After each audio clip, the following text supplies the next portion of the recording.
2024 Paris ఒలింపిక్స్లో భారత్ ఈరోజు తొలి మెడల్ని గెలవడం జరిగింది.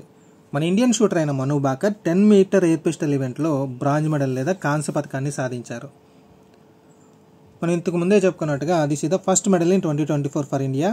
కాకపోతే ఈ విన్నింగ్ తోటి మను భాకర్ ఒక రికార్డును కూడా స్థాపించడం జరిగింది. ఏంటా రికార్డ్ అంటే she became the first ever Indian women shooter to win Olympic medal for India.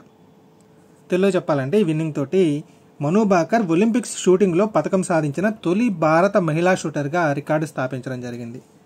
Okay, ఈ పాయింట్ ఇంపార్టెంట్. ఏ మెడల్ గెలిచారనేది ఇంపార్టెంట్. నెక్స్ట్ మను భాకర్కి సంబంధించిన పర్సనల్ ఇన్ఫర్మేషన్ అంటే ఇంతకుముందు ఈవిడ చేసిన అచీవ్మెంట్స్ కూడా ఏమైనా ఉంటే అవి కూడా చూసుకోవాల్సి ఉంటుంది. సో ఫస్ట్ థింగ్ ఏంటంటే షీఈ్ ఫ్రమ్ హర్యానా రాష్ట్రానికి చెందిన వ్యక్తి. నెక్స్ట్ 2018 సంవత్సరంలో ఐఎస్ఎస్ఎఫ్ వరల్డ్ కప్లో కూడా ఈవిడ గోల్డ్ మెడల్ని గెలవడం జరిగింది. ఐఎస్ఎస్ఎఫ్ అంటే international shooting sports federation. Okay, so ఈ గోల్డ్ మెడల్లో కూడా ఈవిడ ఒక రికార్డ్ని స్థాపించారు. ఏంటంటే ఆ టైంలో అంటే 2018లో she became the youngest Indian to win a gold medal in ISSF world cup. Next అదే 2018లో కామన్వెల్త్ గేమ్స్లో కూడా ఈవిడ గోల్డ్ మెడల్ని సాధించారు.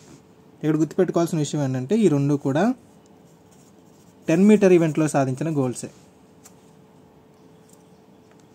నెక్స్ట్ 2022 ఏషియన్ గేమ్స్లో కూడా ఈవిడ గోల్డ్ మెడల్ పొందారు. కాకపోతే this is the team gold అనమాట.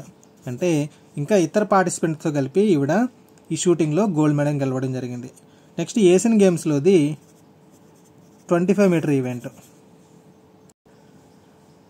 నెక్స్ట్ ఏషియన్ గేమ్స్లో ఈవిడతో కలిపి ఈ టీమ్ గోల్డ్లో పార్టిసిపేట్ చేసి విన్ అయిన ఇతర పార్టిసిపెంట్స్ ఎవరంటే ఈషా సింగ్,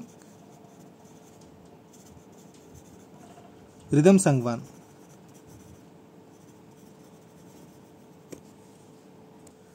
సో మను భాకర్కి సంబంధించి మనం ఇప్పటిదాకా చెప్పుకునే పాయింట్స్ అన్నీ కూడా important.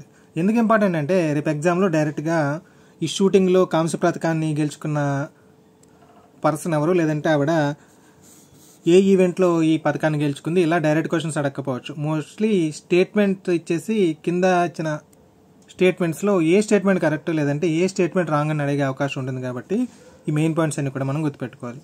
Okay, so this is the first medal అని చెప్పుకున్నాం కదా.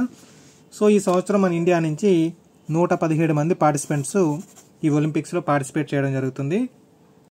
సో రాబోయే రోజుల్లో మనం ఇంకా మెడల్స్ ఎక్స్పెక్ట్ చేయొచ్చు.